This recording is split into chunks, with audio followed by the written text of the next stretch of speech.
जीवन बदल देना हो का है हमारे देश 2014 के पहले।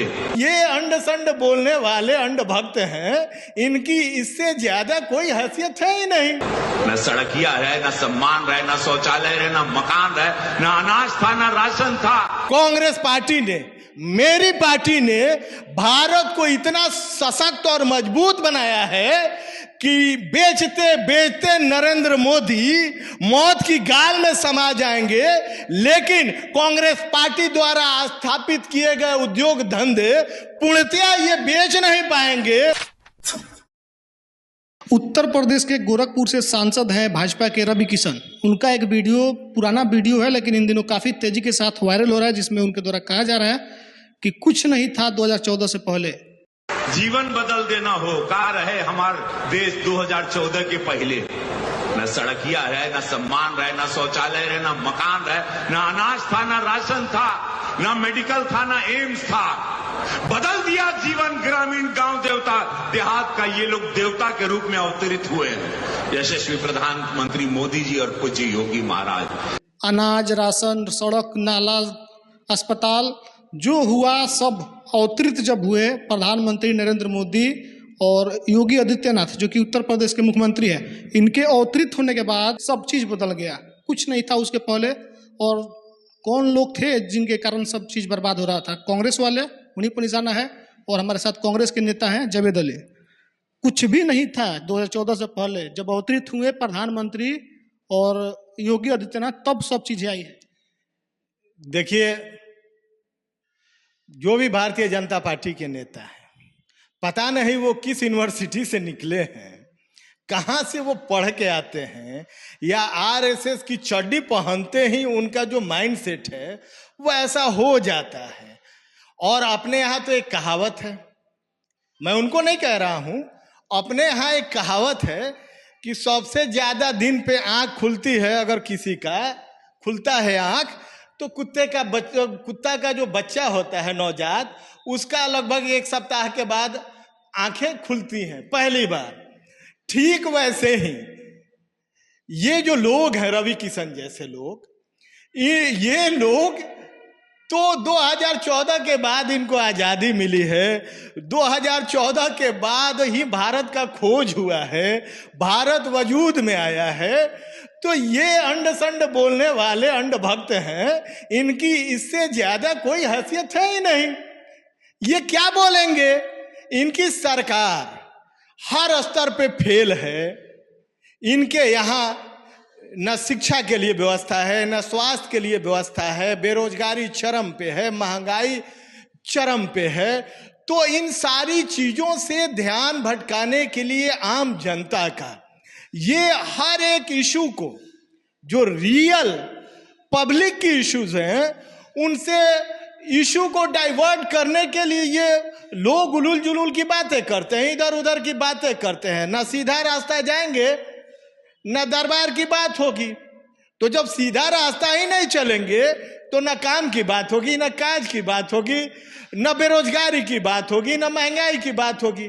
तो ये निकम्मा लोग हैं, तो निकम्मा लोगों के पास तो कोई काम होता नहीं है। और ये तो वही रवि किशन है ना, रवि किशन बोलता था मेरे दादा कांग्रेसी, मेरे बाप कांग्रेसी, मैं कांग्रेसी। तो पता नहीं अब इनके दादा फेल हो गए हैं कि इनके बाबूजी फेल हो गए हैं भारत का विकास करने में। अब इनको तो खुद उनके जो कहाँ उनकी अस्थियां विसर्जित होके गई हैं, ढूंढ के लाना पड़ेगा। मोदी जी और योगी जी अवतरित हुए हैं, भगवान हैं।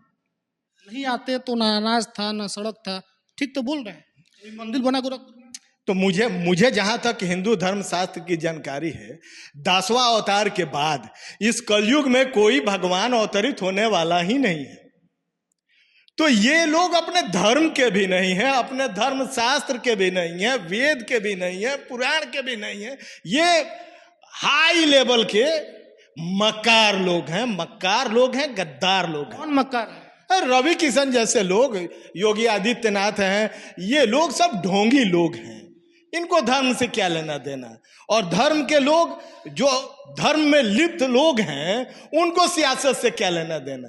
उनको राजनीति से क्या लेना देना? धर्म की तो बात हो नहीं रही है, विकास की बात हो रही है, धर्म पे चले। मैं, आप ही ने तो कहा आप ही ने कहा ना, अवतरित होने के बाद बोले। अवतार तो धार्मिक लोगों का ही होता है, देवता ऋषि मुनियों का ही अवतार होता है, पाखंडियों का अवतार तो होता नहीं है। तो अब पाखंडी लोग अगर भारत भूमि पे अवतरित होने लगे तो ये बड़ा ही हास्यास्पद है।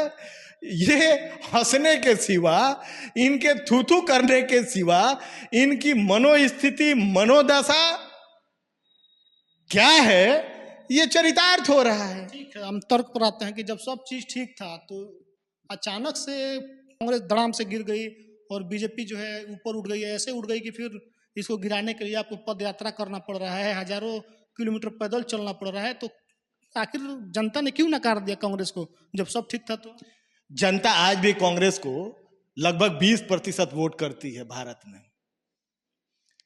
जनता नहीं, ये प्रोपगेंडा वार जो हुआ और उसमें जो हजारों हजार करोड़ रुपया गोदी मीडिया पे खर्च किया गया, एक माहौल बनाया गया सुनियोजित तरीके से, और भारत के लूटने वाले जो बड़े उद्योगपति हैं उनके पैसे के जरिए, जैसे गौतम अडानी हुए,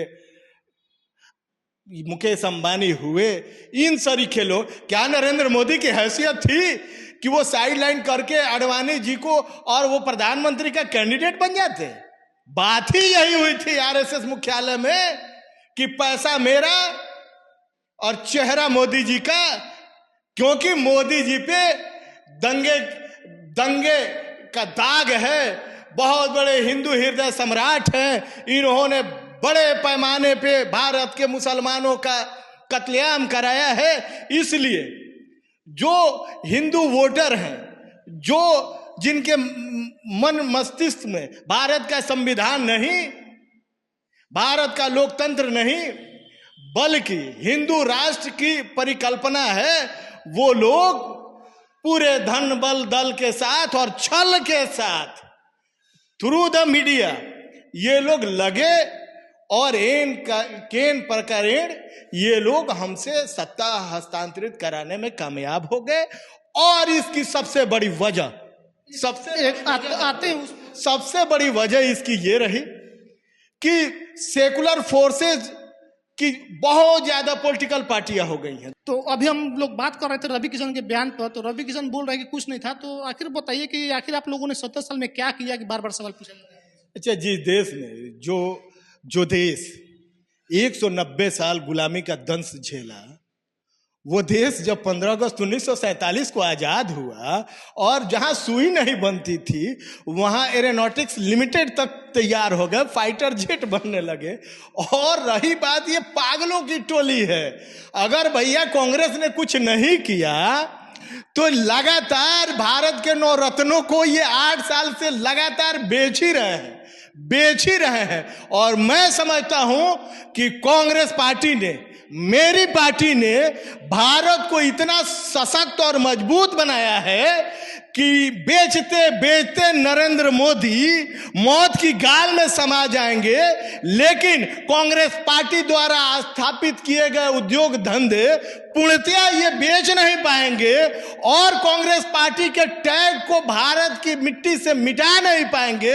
ये मैं डंके की चोट पे बोल रहा हूं। हमारे साथ कांग्रेस के नेता जावेद अली थे। इनका कहना है, रवि किशन ने पहले सवाल किया कि आखिर क्या था 14 के पहले? कुछ नहीं था, ना सड़क था, ना अनाज था, ना एम्स था, ना रेल था, कुछ नहीं था, सब 2014 के बाद हुआ। तो इनका कहना है कि हम लोगों ने इतना दे दिया है कि नरेंद्र मोदी जिस रफ्तार से इस चीज़ों को बेच रहे हैं, सरकारी संपत्तियों को बेच रहे हैं, तो बेचते बेचते उनको अंतिम सांस लेनी पड़ जाएगी। लेकिन जो कांग्रेस ने कर दिया इस देश के लिए वो समाप्त होने वाला नहीं है। आपकी क्या मानना है?